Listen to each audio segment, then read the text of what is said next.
Here we are. Let's begin right here. Second. The very first one. Wow. This is exciting. Thank you. It's interesting you picked me because I wanted to ask you about dreaming. And I find I'm a really happy, positive person, but my dreams are not. I'm very unhappy or sad or dream about my ex-husband a lot and just negative energy. So often I wake up and I'm depressed. So my days don't start out feeling happy. They feel sad. And it doesn't take long to get past that, and I get into my good energy and I meditate and I feel great.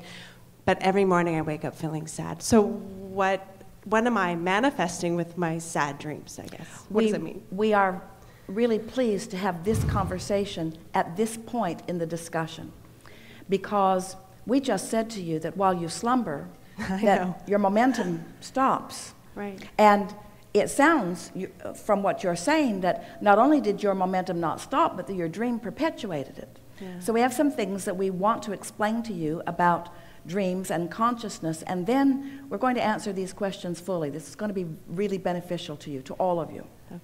So, most important thing to understand is that your dreams are not what most people think they are, in the sense that it feels to you that it's happening all night long.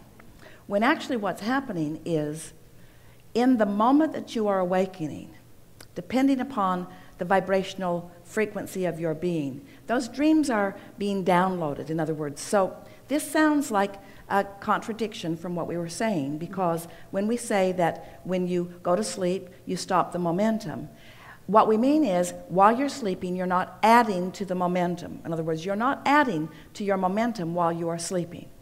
But the momentum, in other words, the thoughts that you've been thinking, the beliefs that you hold, are still active within you. So we've been saying for a long time, and this is really a key to this, that what you think and how you feel as you're moving through your day and what manifests always matches.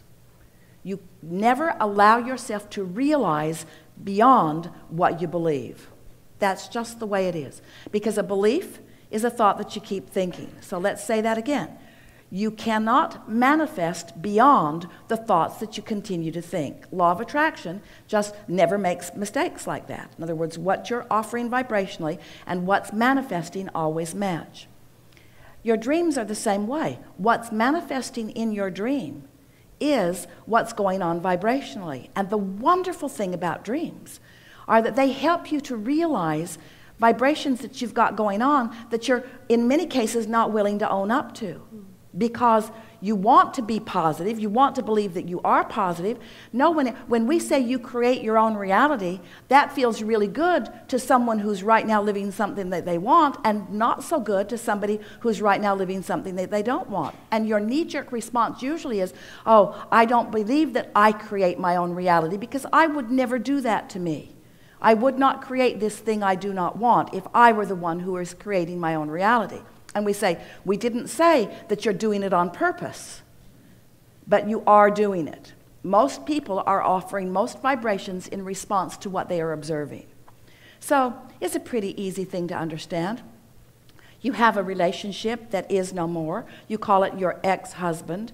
You obviously didn't leave that relationship because it was sunshine and light. You left the relationship because there was something in it you don't want. And if you're like most people, and it is true in this case, you often spend a lot of thought justifying why you left something by pointing out what was wrong with it. So you keep what you don't want active in your vibration. You don't mean to, but you do. You keep what you don't want active in your vibration. So then when what you don't want is active in your vibration, and here you are walking around in your day and you're saying, no, I'm a positive person, but your dream tells a different story. Your dream is saying, you want to be a positive person, and you often are a positive person, but you've got some vibration still going on within you that you're practicing every single day. Otherwise, as you slumber, it would dissipate. And if you didn't reactivate it in the new day, and in the new day, and the new day, eventually it would peter out, and those dreams would subside, you see. Does that make sense to you? So what we would do if we were standing in your physical shoes, rather than saying, I'm a positive person, because of course you are and you want to be, but rather than being defensive like that, I'm a very positive person, my life is going very well, but I'm having these bad dreams, we would say instead, I'm happy that I am aware of the discord that I'm feeling in my dreams, because my dreams are pointing out to me that I've got some vibrational patterns that are not serving me. Yeah.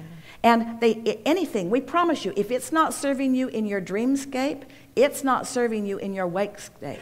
Esther's had 3 dreams this week that when she went to she bought a beautiful new GMC Denali. She really, really likes it. It's an SUV. And to haul her luggage around, and it's at the airport in San Antonio, she thinks. But she has had the dream twice this week that her car, when she went to get it, it was gone. Not necessarily in her dream at the airport, but she's in a parking lot. She goes to get her car and it isn't there. Or she needs to be somewhere. She goes to get her car and it isn't there.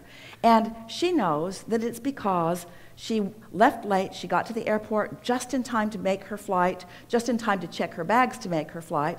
And she stood at the back of her car and she said, Esther, you have never parked a car so badly in your life.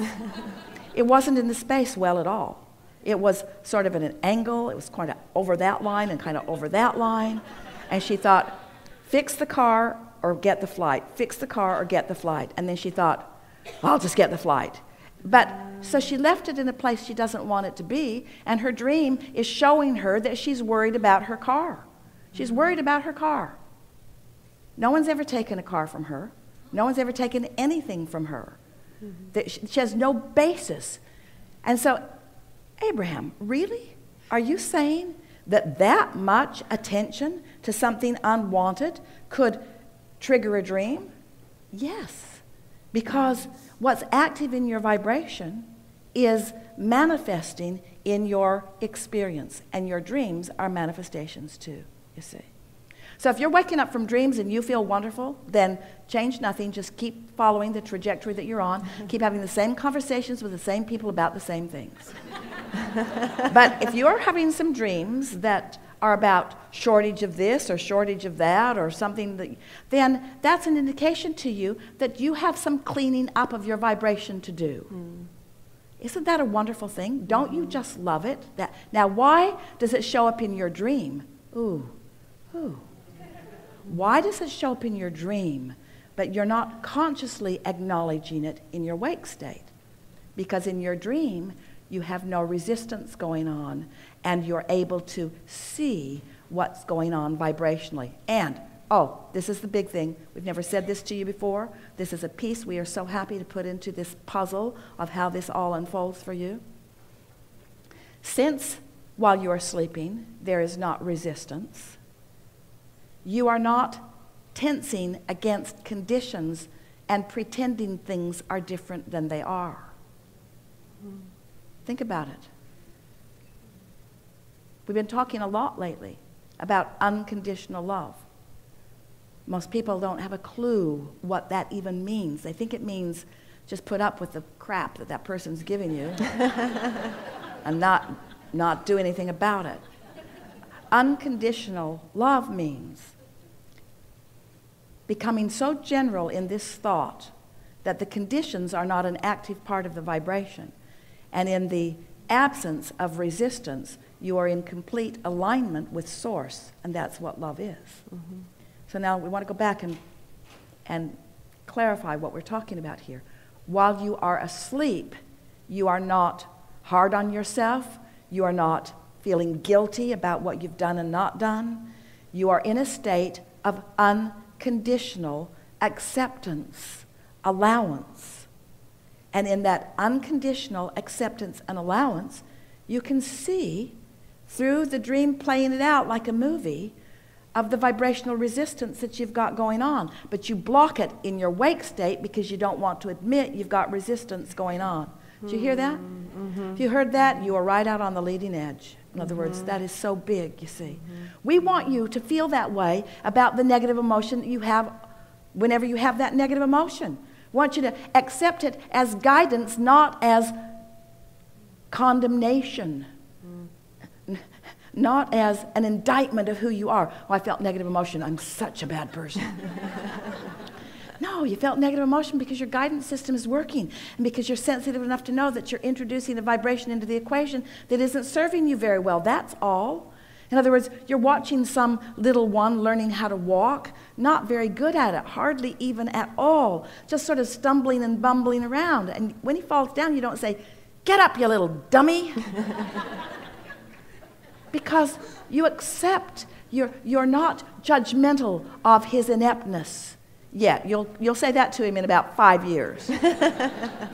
Stop that. What's wrong with you? Don't you know better than that? But we want you to feel that lack of self-condemnation while you sleep, which allows you to reveal to yourself vibrations that you got going on that you don't want to admit that you've got going on. When we say you create your own reality, does that sound like we're saying, you know, you created your own reality? That's not the way we mean it. You create your own reality.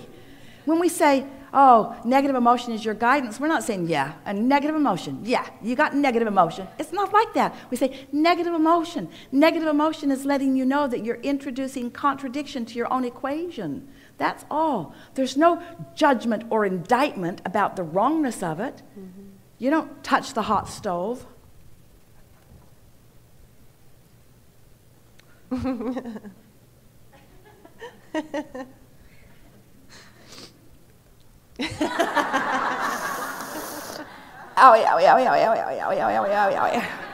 Oh, I'm so mad at myself. The sensors in my hand make this hurt. If I were a better person, I could touch the hot stove and not be in such pain. That's how you act about your emotions. It's like you're supposed to tough it out, to endure it, to get so that, because there is no gain without pain, right? Wrong. Mm. There is no value to endurance of misalignment. That's what we're saying to you. And allowing negative emotion to persist is endurance of negative emotion, which means continuing to beat the drum of why that marriage is no more, is unnecessary endurance. And the bad dream is letting you know, unnecessary. Unnecessary. That was good. Excellent. Thank you.